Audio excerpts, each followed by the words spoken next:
Hey there, Misketeers. Welcome back to Missing Out Mondays, where we tell you what we're into. Start your week off right. I'm Tauri Jay. I'm Lex Michael. Lex Michael. This week, I'm into something that's been going on for a few weeks. It's called Watchmen. Oh. It's on HBO. It's not based off of the movie by Zack Snyder, but a direct sequel to the original graphic novel. This is how I have to talk now. I'm trapped. I just caught up this last weekend. We are 3 weeks into it. As of this recording, we will be 4 weeks into it. When you hear this episode, episode 4 will have aired. Yep. And I believe this first season is 9 episodes total. I believe something like that. Something like that. That sounds right. Yeah. If you're unfamiliar with the show, it's starring Regina King. It takes place in 2019, whereas the original comic book takes place in the 80s. So like a lot of time has passed. Things have changed. The show is super fucking black. The first image you get, or the first scenes from the show, take place during the Tulsa Massacre, which was a real thing that happened. And we're seeing on social media how many people had no idea that was a real thing that happened. I mean, it's not something that I feel like is taught in very many history classes because, as you know, or maybe you don't know, a lot of curriculum created in the United States kind of washes over the amount of racism that took place in our history and a lot of the shame that white people feel for having done bad to people of color. And so a lot of the bad stuff is really glossed over or not even talked about. Yep. How do we white folks deal with our crippling guilt? We pretend the thing never, ever happened. Yeah. So even in like Black History Month, they're like, look over here, Martin Luther King. Ooh boy, look at the man who single-handedly defeated racism. Yep. And they're like, Malcolm X. Oh boy, look at him. He was doing stuff, but his message was wrong. And you're like, well, I mean, technically he had a point. Yeah, a little bit. But white people were like, no. Martin Luther King, he's the good good one. He's too angry. He's just so angry. He should have been more civil. And you're like, all right, well, teach us about the Tuskegee experiments. And they're like, no, that never happened. A lot of them would be like, the what? Right. Like a lot of them wouldn't even know the shit. But I like that the show made a conscious effort to feature that as a very prominent part of the show, and it's one of the first things you see, and it allowed people to really have to acknowledge that this is a thing that happened in history, and that if they didn't know about it, now they know. Yep. Because it was a very tragic thing. Like the black people had built up a community. It was known as like Black Wall Street. And then a bunch of white people were like, nah, these uppity niggas is getting too uppity. And then they they killed a bunch of people. Oh, you never say it. No, I don't. You said it. But that's how white people was. Well, that's so some white people still are. Yes. But beyond that, the storytelling is really well done, very well paced. They find a way to build intrigue into different aspects of the world building. Yes. And then they will find very clever ways of explaining it, or they'll make it very organic to where it's not just someone expositing about things that are happened or have happened in this world, but you get to experience it as part of someone's backstory. Yes. Which I think is a really good way of doing that. And it also finds a way of organically existing in the world that was built by Watchmen, and without being too, I guess, self-referential, being like, oh, no, Dr. Manhattan, look at his dick. It's very restrained in that aspect and really lets you experience the world through the eyes of the people you're, following in this story. Yes. So it's really well done. It's real, and it is, as you mentioned, it is not a sequel to Zack Snyder's movie adaptation. It is a sequel very much to the original graphic novel, as evidenced by, without spoiling anything explicitly from the first episode, squid business. There's squid business in the squid is in the air, both figuratively and literally, and ain't no squid business to be found in Zack Snyder's film adaptation. Right. So yeah. But the way that they weave in references to the original text, I think they do very, very adeptly. The references are constant, near constant, and it never once feels like we're pausing the show or we're contriving a moment where we can wink and reference. Like, you remember the time Rorschach was racist? I do.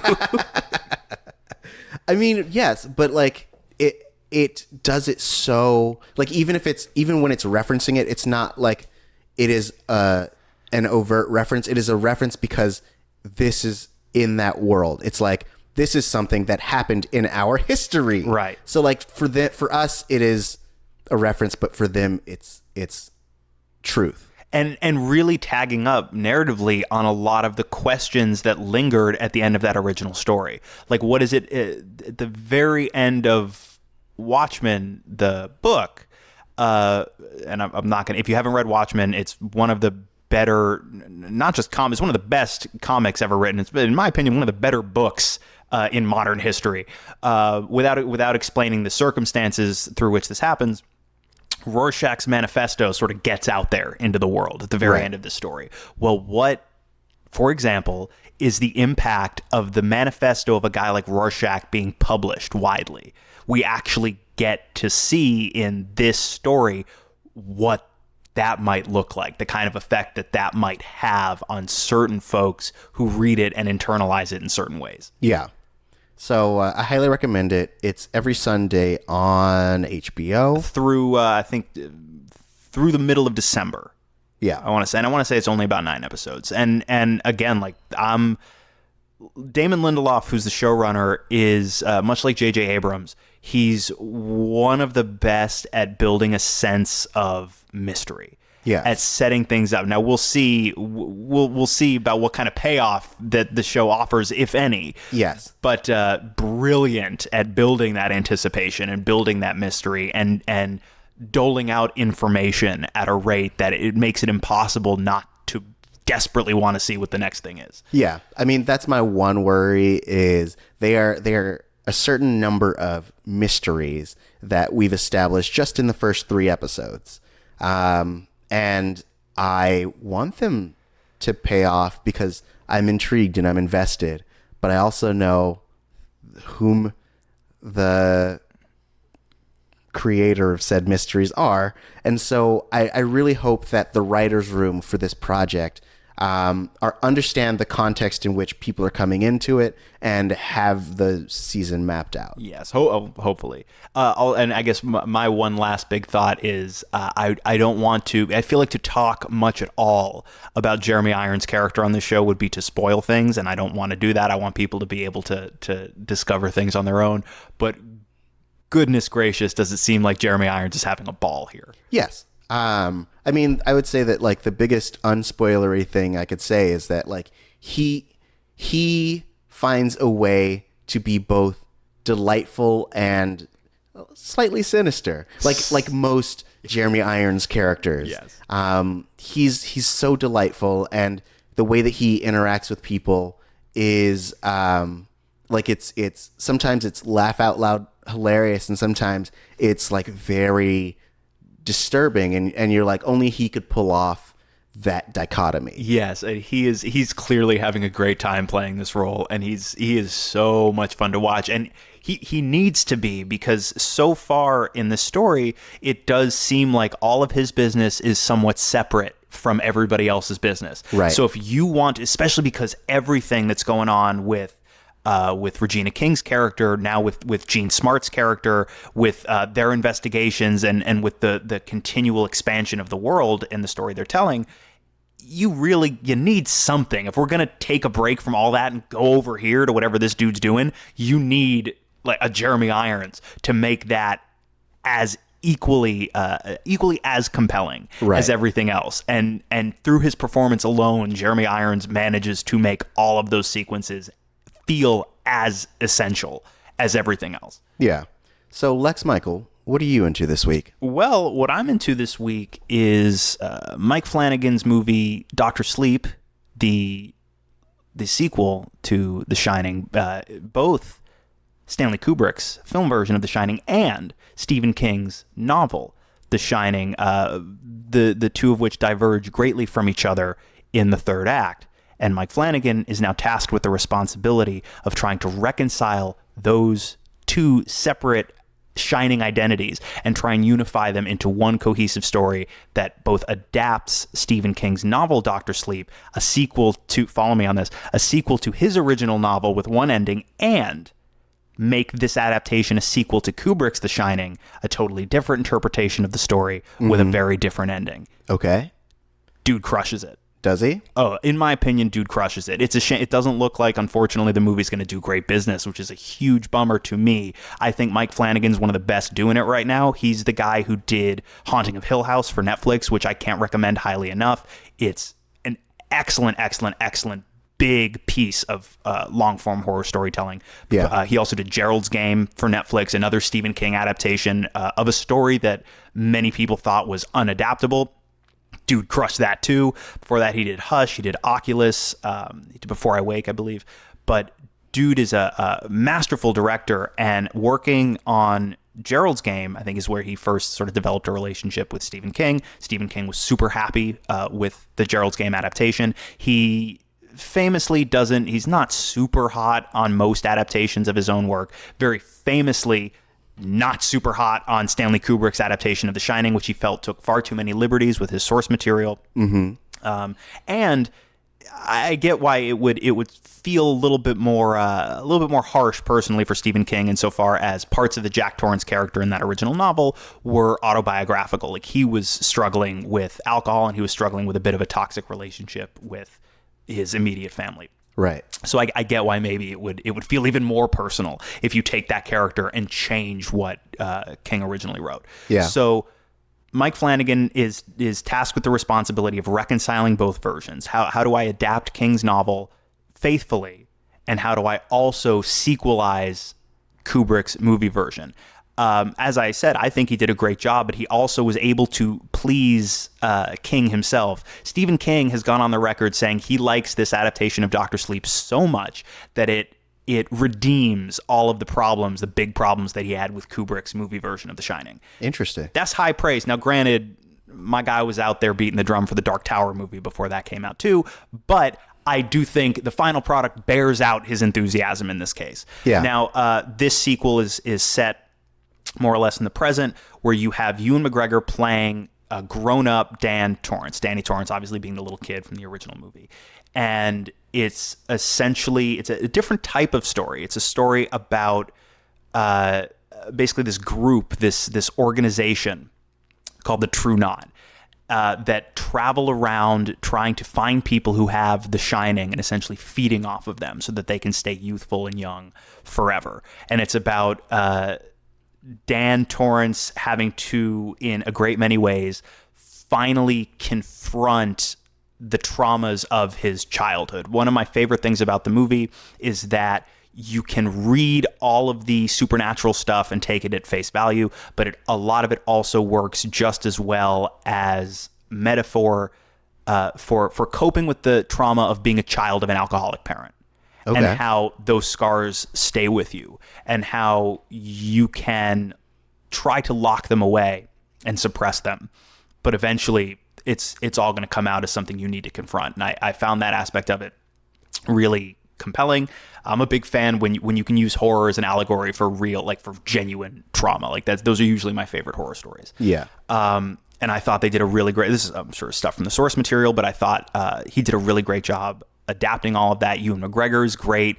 All of the stuff that is directly lifted from The Shining. See, unlike Kubrick's book, there's still a hotel at the end of, unlike King's book, rather. You understood. Yes. Unlike King's book and Kubrick's movie, the hotel still stands at the end. So we're actually able to, and you see it in the trailers and stuff, this ain't a spoiler, we're able to go back to the Overlook, and we're able to have our big showdown in this familiar setting. And I think the way they recreated a lot of the stuff from the original movie is very masterful. It's fun. it's scary. It's more scary in an existential, conceptual way than like boo scary and stuff. Yeah. But the characters are super compelling. The performances, obviously, the cast is led by Ewan McGregor, but the performances are across the board great. You've got Rebecca Ferguson as Rose the Hat, who's sort of the de facto leader of this True Knot group.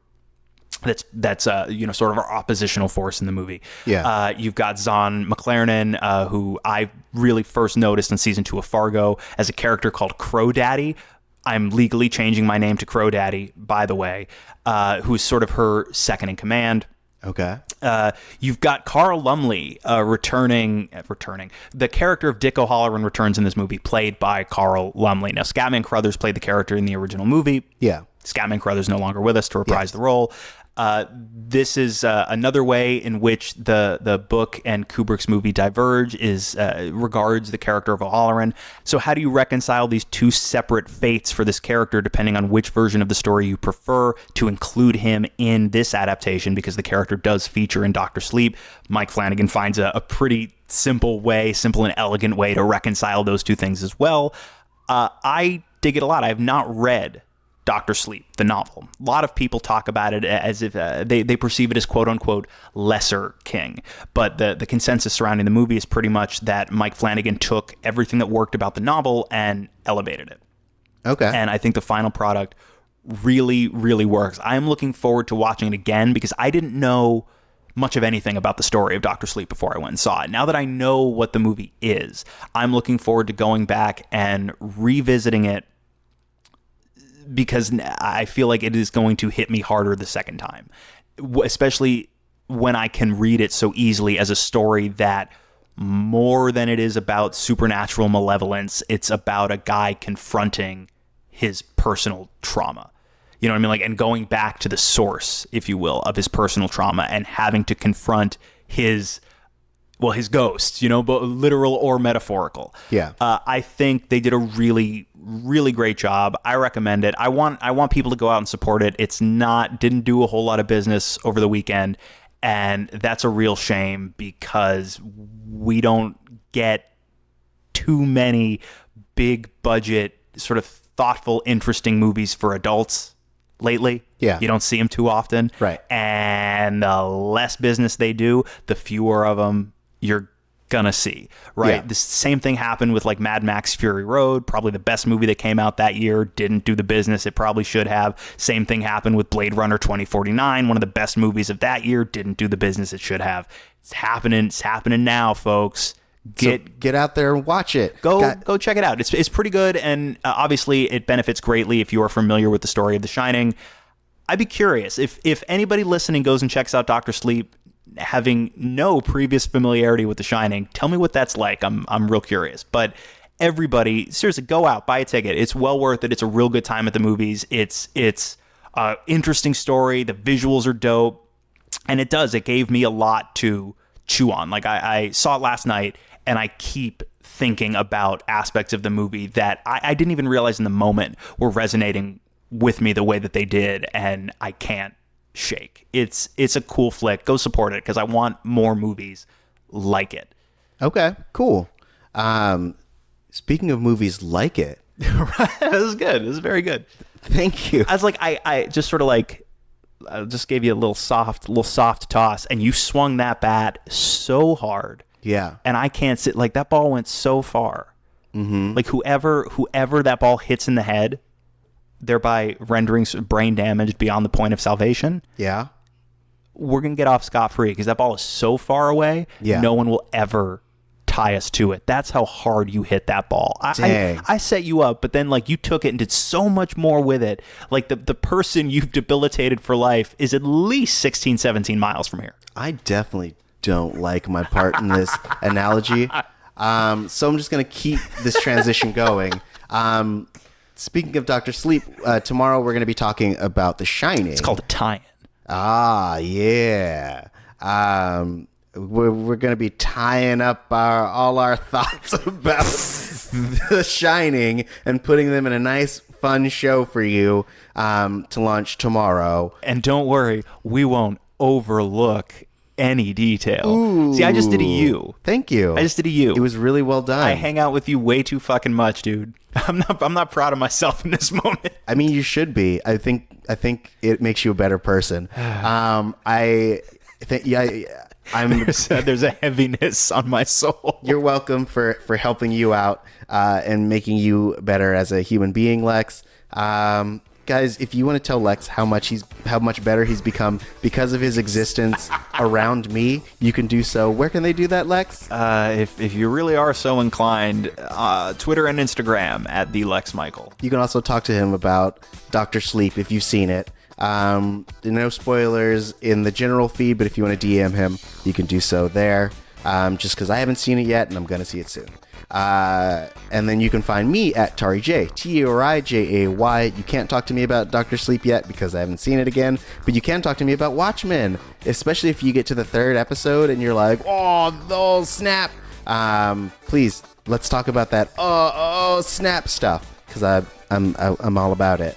If you want to talk to me about how black it is, bro, hit me up. You can do so in my DMs, or you can do so on my general feed. I don't remember if I said my handle, but I'm going to say it again. Tauri Jay, Turijay. But most importantly, you can hit us up at Missing Outcast, MissingOutcast. So don't forget, we're talking about The Shining tomorrow. Make sure to tune in, because we go deep, baby. We go as deep as all the crazy theories they have about this movie. So we'll see you tomorrow. Until then, bye. Elegant. Thanks.